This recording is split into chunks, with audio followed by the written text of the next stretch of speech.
Let's take a look at Taylor's theorem. But before we do, focus on the equation that we have here. So f of x is equal to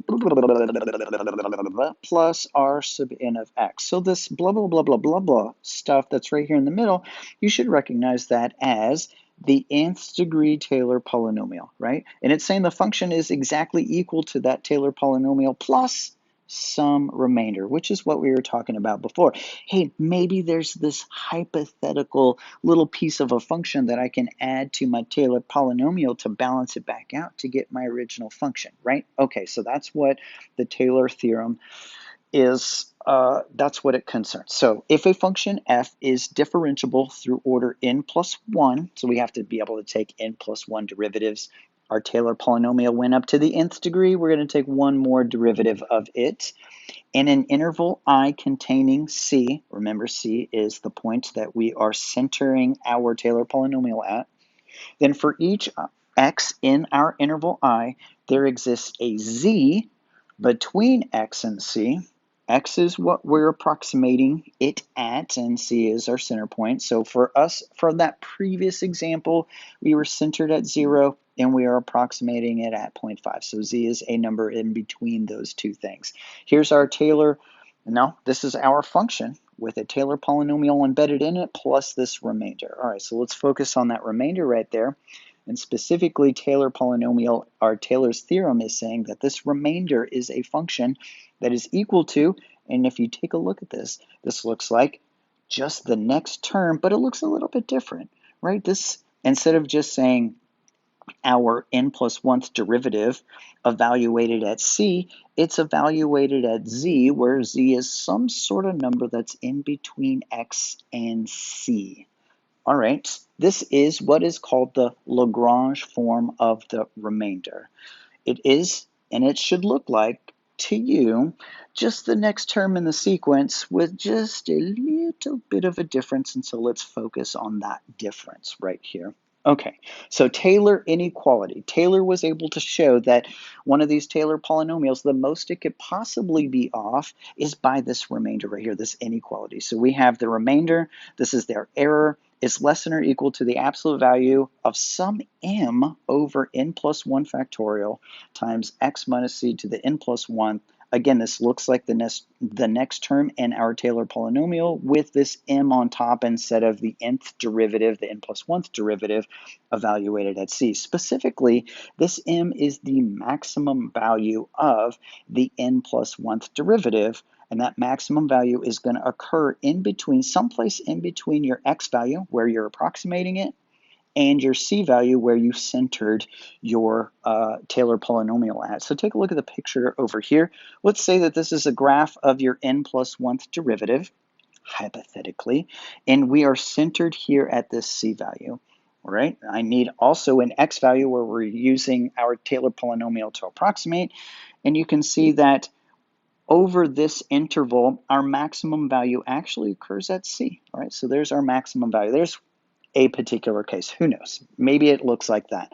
Or maybe instead, our x value, where we're trying to approximate our function, is maybe to the right here, where it's now the maximum value. But it's entirely possible that it's neither one of those two things, and it's something in between. We'll take a look at that in just a second. All right, so this m, we're going to replace it now with what we saw on the previous slide, and it looks like this, which is the Lagrange remainder. This will be on our memory card for sure, and absolutely, without question, it is going to be on your AP exam. So we have that our error is always going to be less than or equal to the nth derivative, the n plus 1th derivative, evaluated at z over n plus 1 factorial x minus c to the n plus 1th. Again, this looks just like the next term, has the same exact format, but where's this z? Where is this z? Remember that that z is the number that maximizes your n plus 1th derivative. Now, in practical situations, you're not going to be able to find that exact value, because if you could, then it wouldn't be an approximation anymore, right? So usually what we have to do is we have to find some big value, something that is bigger than, let's say, the max value would be. And you'll see that whenever we do an example here in a little bit. All right, so one more time, that z, where does it live? Remember, z just lives in between x, the number that you're approximating, and c, where you're centered. And you're not quite sure which one's the bigger one or which one's the smaller one. It changes case by case. So I've got, speaking of cases, I've got another one over here. Notice that here is where we're centered at C, and here's where we're approximating it, and our maximum value occurs someplace in between there. We may not know exactly where that is, so when we use the Lagrange remainder in order to bound our error, we're going to pick some sensible large value, something that is larger than this, but not too big, way up here. Oh, it's like 34. No, I'm going to pick something sensible, as you will see here in just a moment. Okay? So we've been easily calculating our error. We subtracted our approximation from the actual function value because we had a calculator. This is me clinking my calculator down on the desk, right? But in practical situations, like if we were able to do that, we wouldn't be approximating it, right? Okay, so the Taylor inequality, and specifically the Lagrange remainder, is going to give us a way to see how far off we are. So let me show you how to do that in this next example. When we approximated e to the 0.5 power, basically the square root of e, we got about 1.646, and we used a third degree Taylor polynomial, Maclaurin polynomial, since it was centered at 0. And then we calculated an error of about 0.003 by just subtracting it in the calculator. So let's show how we can get approximately that error using the Lagrange remainder. And it is going to look like this right here. Okay, so I'm going to set this up like so. We know that our remainder, the absolute value of that thing, we used a third degree, so I'm going to put a subscript of 3 of, what was this, like 0.5? Yeah, 0.5. Absolute value of that should be less than or equal to, it is some maximum value over n plus 1 factorial. I'm going to fill in all of the little n's in just a minute. I'm just writing down the format for us. And we have, it was x minus c, but our c value is 0, so I'll just write it as x raised to the n plus 1th power. All right, so now let's just fill in all the stuff that we have. So first of all, this x is going to be our 0.5. Our n plus 1, well, 1 more than 3, of course, is going to be 4. And that's going to put a 4 factorial down here in the bottom. And then we want to maximize that 4th derivative. So it is the 4th derivative at some value of z. And so this z thing is the tough thing to sometimes figure out. That's basically your task with this Lagrange remainder. Okay, so let's think about what the 4th derivative of e to the x is going to look like. Let me give you a hint. It's just e to the x. So if we were to graph that guy, right about here, okay, there's e to the x, right? And this is where we were, where are you going? This is where we were centered. We're centered at 0. And that would be the point on the graph right there, of course. And let's just say that here is where 0.5 is. And this is an increasing function. So 0.5 is where the maximum value occurs. Remember, we're looking for, the z value is someplace in between our center points and where we're approximating. And it just happens to occur, since this is an increasing function, at our right endpoint here at 0.5. So that's what I'm going to plug in right here. All right, so we have kind of a problem. And the problem is, how are we supposed to find the 4th derivative evaluated at 0.5? Isn't that exactly the value that we're trying to evaluate it at? So we have to get some kind of value that we know is going to be bigger than that, but not too big. We don't want to go, oh yeah, let's put in 1,000. Yeah, we want to get it as small as possible here, but still bigger than whatever the square root of e is going to be. All right, so that's what our goal is going to be. So think of this. We've got the square root of e. That's e to the 0.5 power. And this is the square root of 2.718 business, right? So think of a perfect square that's pretty close to this. The next perfect square is going to be the square root of 4. And so we know that that's absolutely going to be less than that. And the square root of 4 is 2. So no matter what, this value here is going to be less than 2. So I'm going to take this out and I'm going to replace it with a 2. I'm going to do that with just a copy and paste feature. Copy, paste, there we go. So this remainder then is less than or equal to, I'm just going to throw a 2 up here. Okay, and that's the process. Sometimes it's super obvious what that value is going to be.